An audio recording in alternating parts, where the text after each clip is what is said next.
Example 12 fx is equals to sine 3x। Generally हमें intervals दिए जाते हैं, इंटरवल दिए हैं 0 से π/2 और मुझे इस पे इंक्रीजिंग और डिक्रीजिंग वैल्यूज निकालनी है कि कहाँ पे इंक्रीज कर रहा है एंड कहाँ पे ये डिक्रीज कर रहा है, that we need to find out. ठीक है, तो सिंपली वही सेम कॉन्सेप्ट लगाते हैं। ठीक है, शुरू में तो कॉन्सेप्ट वही लगेगा, क्या लगेगा हमारा, f' is equals to 3 cos 3x। ठीक है ना, 3 cos 3x, ये मेरा डेरिवेटिव आ गया। अब आपको मैंने इस टाइप का क्वेश्चन एक कराया भी था, उसमें आपको एंगल वाली चीज बताई भी थी कि यहाँ पे ये जो वैल्यू होती है ना, ये किसको रिप्रेजेंट कराती है, ये मेरा x को रिप्रेजेंट कराती है। किसको रिप्रेजेंट कराती है, x को। ठीक है, so this is representing your x, but here we are having 3x। मेरा एंगल अब कितना आ रहा है, 3x आ रहा है। एंगल मेरा कितना आ रहा है बेटा, 3x। सो इसका मीनिंग क्या हुआ, इसका मीनिंग हुआ कि मेरे को अगर x है, x कहाँ तक जा रहा है, x जा रहा है 0 से π/2। ठीक, 0 से π/2 जा रहा है, तो 3x कहाँ तक जाएगा, इट विल गो 0 to 3 π/2। तो असल में अब मुझे कहाँ तक वैल्यूज देखनी है, मुझे वैल्यू देखना है 0 से 3 π/2, यानी यहाँ तक। ठीक है, that means first quadrant, second quadrant and the third quadrant. ठीक, अब देखिए इंटरवल्स कैसे निकलेंगे, ध्यान से देखिएगा। हमारा cos है, ठीक, cos 3x है, सीधी सी बात। इफ cos x इज मतलब cos 3x है, अगर मेरा cos पॉजिटिव होगा तो डेरिवेटिव पॉजिटिव यानी फंक्शन इंक्रीजिंग। अगर मेरा cos नेगेटिव होगा तो डेरिवेटिव नेगेटिव यानी फंक्शन डिक्रीजिंग। सो जो नेचर हो गया वो cos पे डिपेंड कर गया डेरिवेटिव का। cos अगर पॉजिटिव तो डेरिवेटिव पॉजिटिव, cos नेगेटिव तो डेरिवेटिव नेगेटिव, और उसी के अकॉर्डिंग ये आपको बताएगा क्या, इंक्रीजिंग और डिक्रीजिंग। ठीक है, क्या बताएगा, इंक्रीजिंग और डिक्रीजिंग आपको बता देगा उसी के अकॉर्डिंग। ठीक, तो यहाँ पे हम स्टार्ट करते हैं। हमने देखा 0 to 3 π/2, मुझे यहाँ से लेकर यहाँ तक देखना था। ठीक है, तो अब बताइए नेचर कहाँ कहाँ चेंज होगा, किस पॉइंट पे नेचर चेंज होगा, ये आप मुझे बताएंगे। सर साइन और tan बताइए, पे, सेकंड और थर्ड मतलब क्वाड्रेंट। वो हाँ क्वाड्रेंट वाइज बताइए या फिर एंगल बताइए। Second and third. Second and third, की बात। हाँ जी।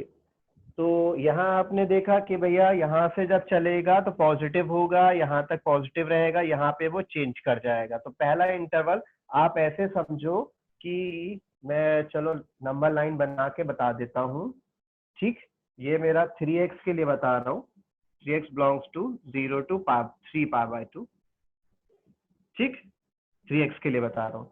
तो मैंने ये 0 बनाया, ये 3 π/2 बनाया। ऐसे तो मतलब एंगल मैंने समझने के लिए इंटरवल वाला कॉन्सेप्ट लगा दिया।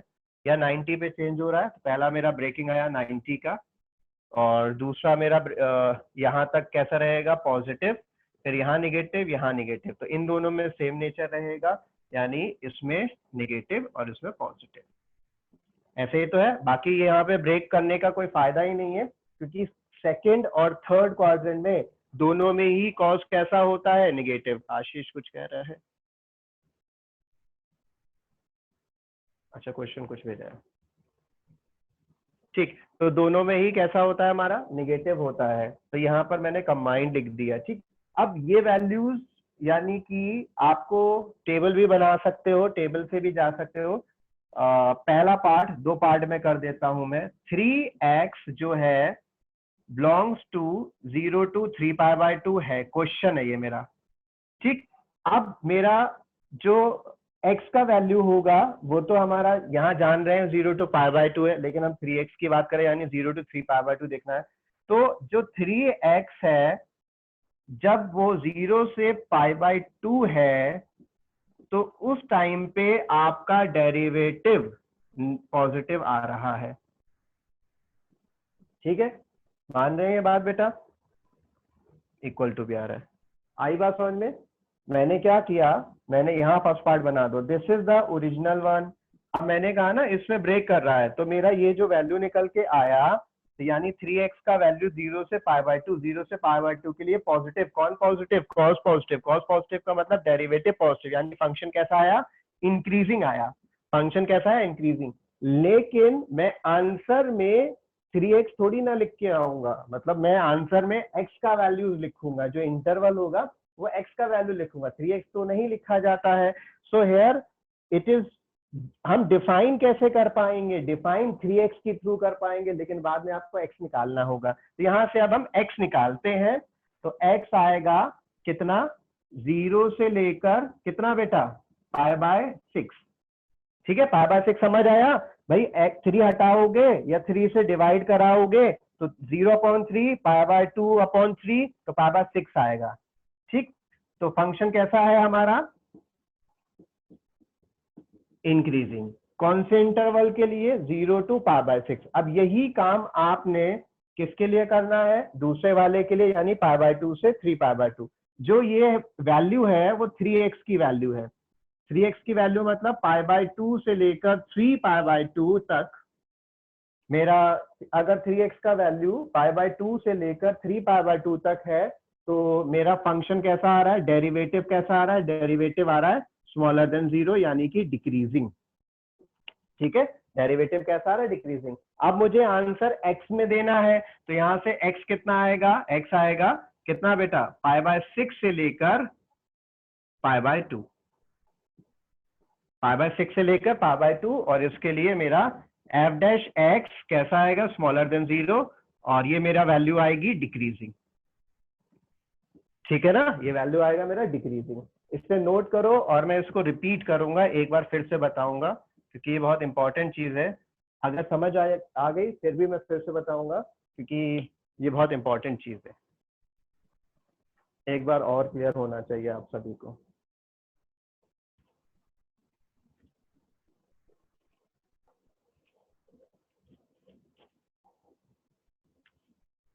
नोट कर लीजिए।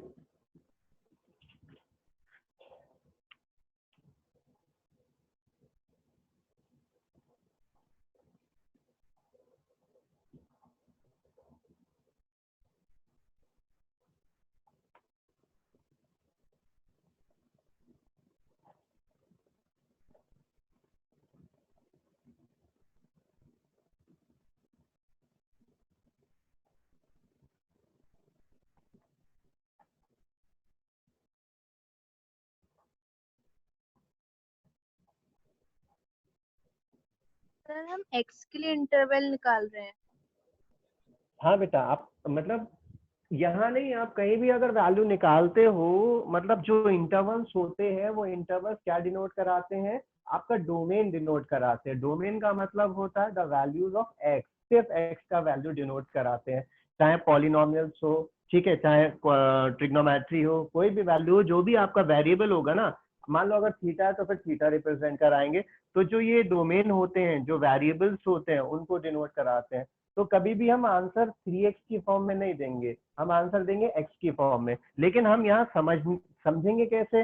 मान लो x का वैल्यू π/2 लगाओगे तो कितना बना? 3π/2। तो cos कितना पहुंचा? 3π/2, यानी cos तो बहुत दूर तक जा रहा है, क्योंकि यहाँ मल्टीपल है। तो समझते मल्टीपल से है, लेकिन आंसर फिर से इसे x में कन्वर्ट करोगे तो कितना आएगा? 0 to π/2, that is your required value. ठीक है, मैं इसे फिर से बताऊंगा अभी, इसीलिए।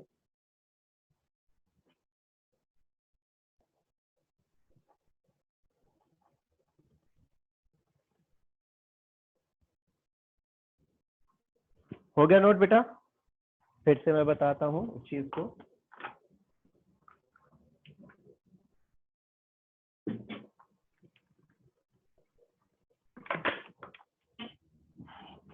देखिए, क्वेश्चन मैं फिर से स्टार्ट कर रहा हूँ, ठीक है?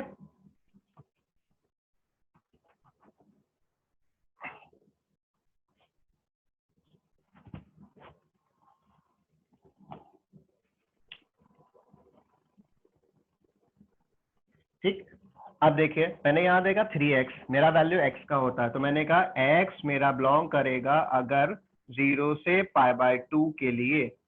ठीक है, x कहाँ से बिलोंग करेगा? अगर 0 से π/2 के लिए बिलोंग करेगा, तो 3x अपने आप कहाँ पहुंच जाएगा? 3x पहुंचेगा 0। थ्राइस कर देंगे, इसका थ्राइस किया यहाँ भी थ्राइस होएगा, यहाँ भी होगा, यहाँ पहुंचेगा 3π/2।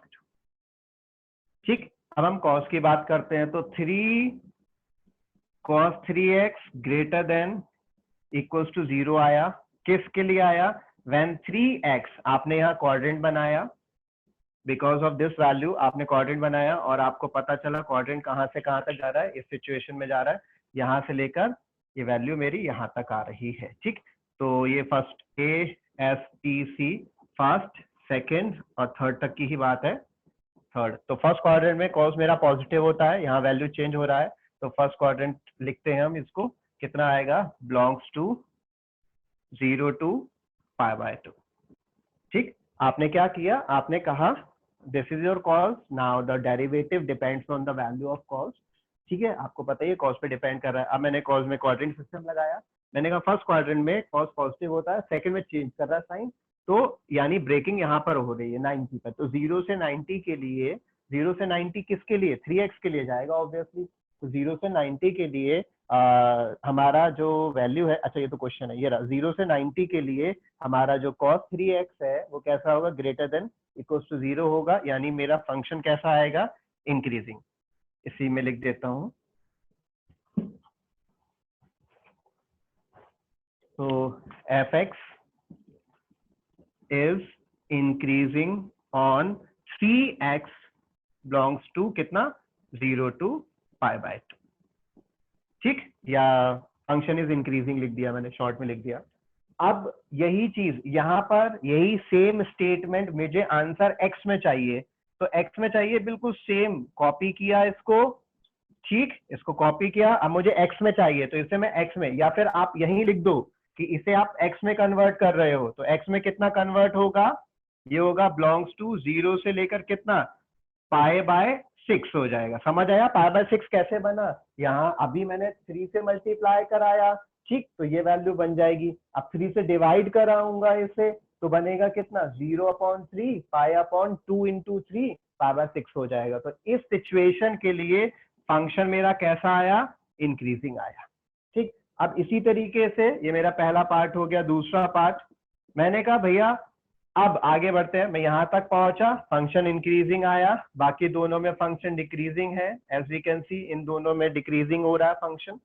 तो यहां से लेकर यहां तक फंक्शन का नेचर सेम है और वो है निगेटिव, डेरिवेटिव का साइन। तो हमने कहा भैया 3 cos 3x हमारा स्मॉलर देन इक्वल्स टू 0 होगा, कौन से के लिए? सेकंड और थर्ड क्वाड्रेंट। तो सेकंड यहां से स्टार्ट होगा 90 से और कहां तक जाएगा? 3π/2, तो 3x जाएगा। ठीक है, कहां से? 90 से 3π/2 तक जाएगा, जिसका मीनिंग हुआ कि x फिर कितना होगा? 3 से डिवाइड कराएंगे, तो ये हो जाएगा x कितना आएगा? 3 से डिवाइड कराओगे π/6 और ये आ जाएगा π/2। तो अब इस सिचुएशन के लिए x की इस वैल्यू के लिए फंक्शन यानी डेरिवेटिव आपका कैसा आया? डेरिवेटिव आया आपका स्मॉलर देन 0 यानी कि डिक्रीजिंग। ठीक, स्मॉलर देन 0 यानी कि डिक्रीजिंग। ठीक है, आप यहाँ इसको फंक्शन भी कह सकते हो, मतलब डेरिवेटिव है ही आपका, ये डेरिवेटिव कह सकते हो, ये डेरिवेटिव ही है। और क्या चीज है? f-x is equal to this value. Here also you can write your derivative is equal to this value, and here you can say directly decreasing. तो ये इंटरवल्स आ गए इंक्रीजिंग डिक्रीजिंग के, यहाँ लिखे हुए हैं this is the interval for increasing and that is the interval for decreasing. ठीक, अब और ज्यादा क्लियर हुआ बेटा?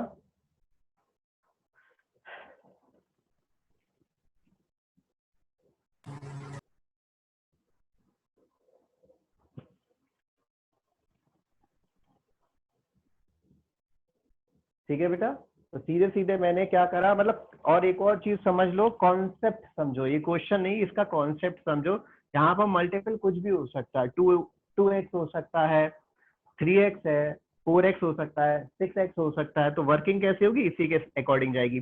x मेरा 0 to π/2 जा रहा है, जितना भी मल्टीपल होगा उसको आप चेंज कर लेंगे। मतलब 3x है तो 3 से मल्टीप्लाई करा दिया, 3 3 3 सबका 3 टाइम्स करा दिया। अब अगर 4x होता 4 4 4, फिर जितना भी वैल्यू बनता, मान लो 4 से मल्टीप्लाई कराया तो ये वैल्यू कितना बनेगा, अगर हमने इसमें 4 से मल्टीप्लाई किया होता तो ये मेरा बनता 4x बिलोंग्स टू 0 से लेकर कितना बेटा पाई 2 पाई आ जाता है ना, कितना आ जाता, 4 से मल्टीप्लाई करेंगे 2 पाई आ जाता। अब 2 पाई का मतलब क्या हो गया कि चारों वैल्यू देखनी है, मतलब चारों क्वाड्रेंट 1 2 3 4 0 to 360 पूरा क्वाड्रेंट देखना है। So it depends on the multiple of the theta, trigonometric theta, जो ट्रिग्नोमेट्रिक फंक्शन है उसके साथ थीटा क्या दिया है उससे मल्टीप्लाई करके उसके अकॉर्डिंग देख लेंगे। यहाँ से 0 से 3 पाई/2 तो 0 से 3 पाई/2 तक ही देखा, लेकिन ये 3x है, बाद में x में कन्वर्ट करना जरूरी है। इंटरवल्स आप x में देंगे, इंटरवल जिसमें देंगे वो x होगा, उसे चेंज कर लेंगे बाद में, ठीक। तो कोई भी मल्टीपल हो वर्किंग यही कीजिएगा।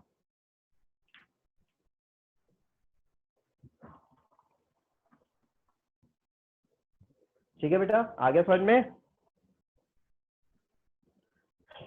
Yes, sir.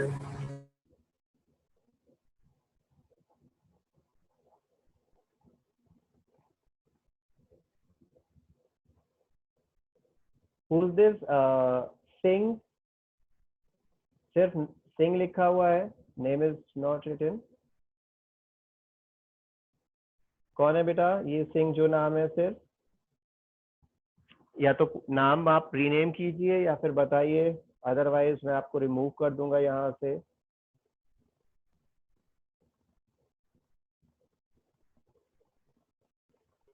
मैसेज कर दीजिए योर नेम अदरवाइज, और या फिर रीनेम करिए, अदरवाइज रिमूव कर देंगे ग्रुप से।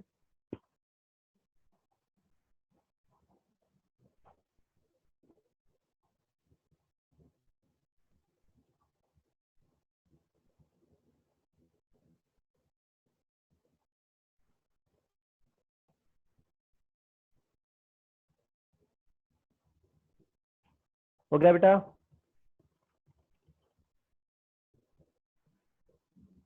चलिए नया टॉपिक स्टार्ट कराते हैं।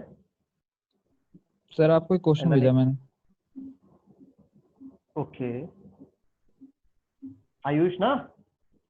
सर आशीष। आशीष, क्वेश्चन बताइए क्या था।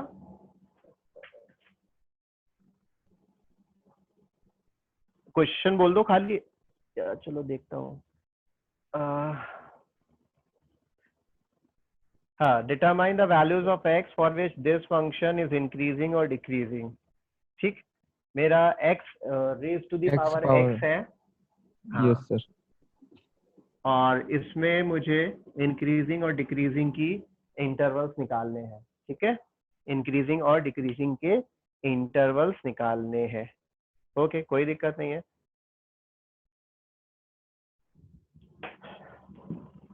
सबसे पहला काम इंक्रीजिंग और डिक्रीजिंग के इंटरवल्स निकालने के लिए क्या करते हैं, डिफरेंशिएशन। इसका डिफरेंशिएशन होगा, लेकिन जब हम इसका डिफरेंशिएशन करने चले तो हमने देखा भैया variable raise to the power variable है, तो उसका डिफरेंशिएशन आप कैसे करते हैं, कुछ मानने के बाद, यानी लॉग लेके करते हैं। एक ही तरीका है इसको डिफरेंशिएट करने का। आप इसे y मान लीजिए और x की पावर x लिख लीजिए, ठीक।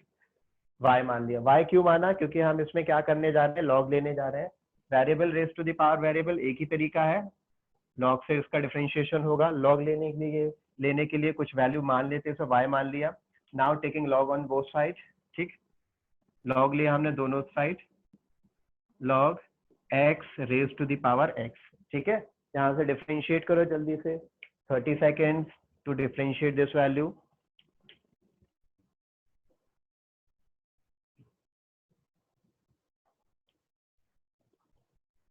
x की पावर x का डिफरेंशिएशन तो इनफैक्ट याद हो गया होगा, लेकिन फिर भी आपको डिफरेंशिएशन करके दिखाना है।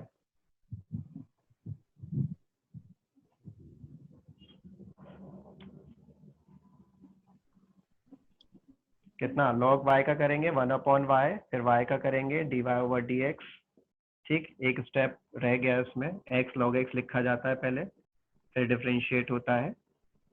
अब प्रोडक्ट रूल लगेगा, x as it is, differentiation of log x 1/x, now log x as it is, differentiation of x is 1, x and x get cancelled, dy/dx will be equals to y, 1 plus log x या log x plus 1 एक ही बात है, log x plus 1 या 1 plus log x, cancel होने पे 1 रह जाता है। ये नहीं कि कुछ भी नहीं लिखो, 0 नहीं हो रहा है, 1 रह जा रहा है। देन y का वैल्यू रिप्लेस कराते हैं, सो y है मेरा कितना, x की power x is equals to x raise to the power x and 1 plus log x। ठीक, अब यानी कि डेरिवेटिव ये f डैश x हो गया, x की पावर x का डिफरेंशिएशन चाहिए होता है, मेरा fx था x raised to the power x on differentiating f dash x। f dash x means the differentiation of this value, obviously dy over dx यही तो होगा differentiation of this value, and the differentiation of this value is x raised to the power x 1 plus log x। ठीक, ये मेरा derivative आ गया। ठीक है, this is your derivative. अब अगला स्टेप क्या करेंगे, हमें सीपी निकालना है। We need to find out the CP। CP means critical point। critical point निकालने के लिए f dash x को हम क्या करेंगे, for finding critical points we need to put derivative equals to 0। हमने डेरिवेटिव को 0 के इक्वल रखना है। ठीक, तो डेरिवेटिव है मेरा x raised to the power x 1 plus log x and equals to 0। ठीक है, अब यहाँ पे क्या सिचुएशन होगी, x की पावर x ये तो कभी 0 नहीं बना रहा होगा, आपका बचा 1 plus log x is equals to 0। ठीक, log x is equals to 1 आ जाएगा। यहाँ से हमें x का वैल्यू निकालना है, तो कन्वर्जन बताया है मैंने, इसमें e में चेंज करना एक्सपोनेंशियल में। ठीक है, कितना आएगा, -1 होएगा, सॉरी -1। हाँ, एक्सपोनेंशियल में कन्वर्ट करते हैं, पावर्स में जाते हैं, तो ये वाला वैल्यू यानी e raise to the power सामने वाला value that is -1 is equals to x। ठीक, कितना आ जाएगा, x is equals to 1/e आ गया हमारा, ये CP क्रिटिकल पॉइंट आ गया, x is equals to 1/e। ठीक है, क्या इंटरवल्स, इसके क्या आंसर दिया है,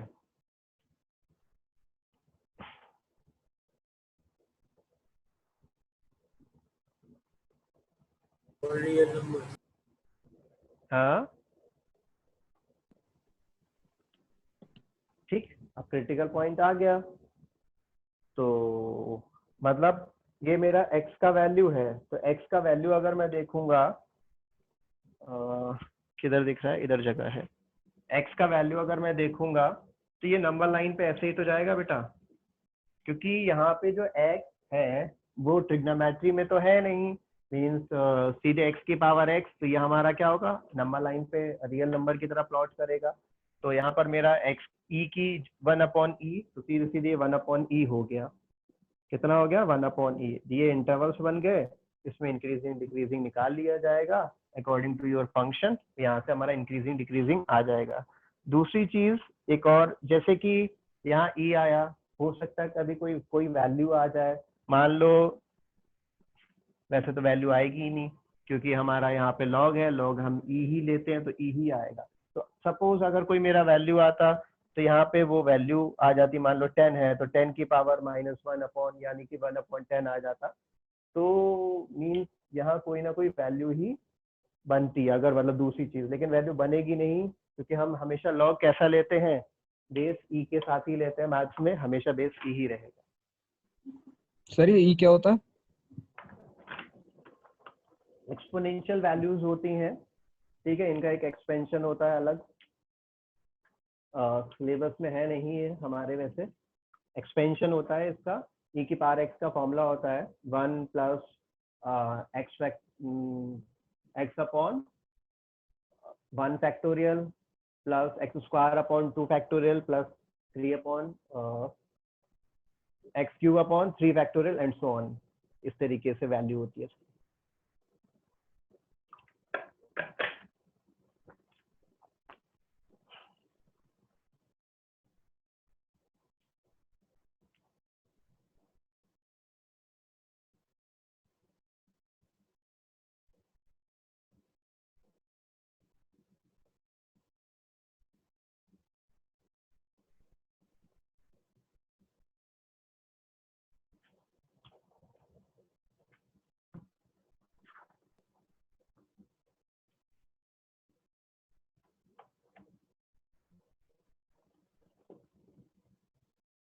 सिग नाम से भूमिका आप थे क्या?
इसमें इंक्रीजिंग डिक्रीजिंग कैसे निकालेंगे?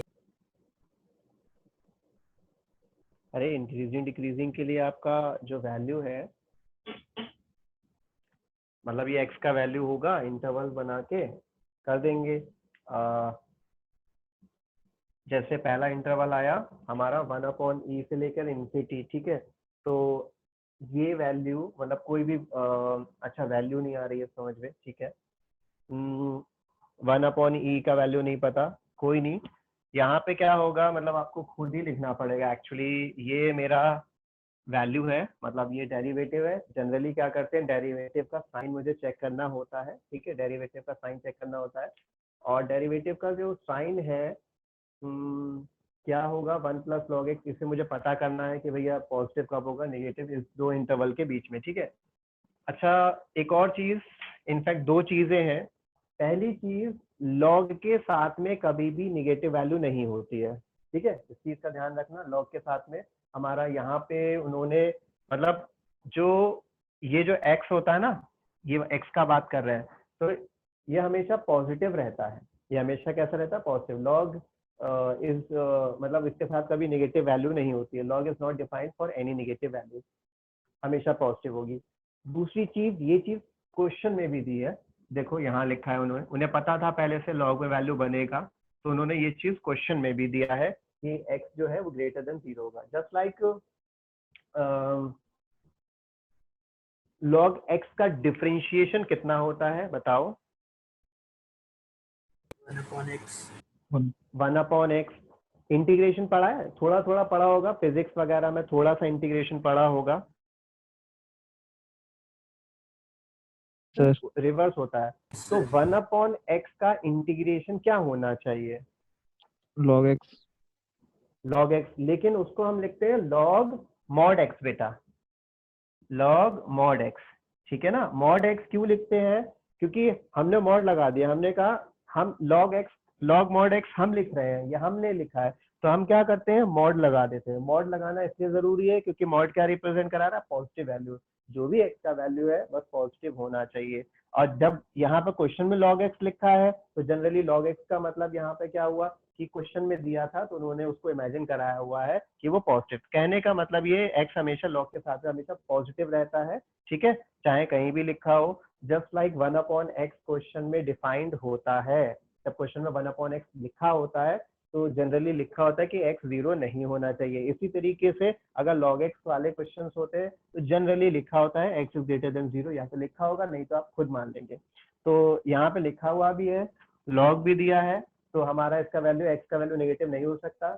ये मेरा x का वैल्यू आया, तो एक्चुअली यहाँ पे ये कहाँ तक जाएगा बेटा, 0 तक जाएगा, है ना। 0 तक जाएगा क्योंकि this is the value of x only, ठीक है। और ये this is the value of x only, तो उन्होंने x का वैल्यू क्या बोला था, 0 से बड़ा है। तो 1/e, तो ये ऑब्वियसली 0 से तो छोटा हो नहीं सकता। कहाँ आएगा, मतलब अगर आप पूरा नंबर लाइन